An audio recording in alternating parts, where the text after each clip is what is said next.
Have you ever felt forgotten? Left behind by life? Or broken by what wasn't your fault? This is Mephibosheth, grandson of Saul, son of Jonathan. There is still a son of Jonathan.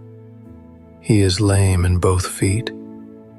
He hides in Lodabar, crippled, sitting in shadows, burdened by shame. But in his palace, King David remembers a promise. Is there still anyone left of the house of Saul, that I may show him kindness for Jonathan's sake? Mercy moves.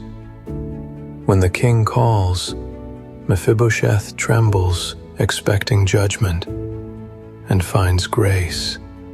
Do not be afraid, for I will surely show you kindness for Jonathan your father's sake.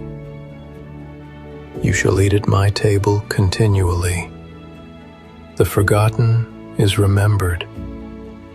The outcast is given a seat of honor.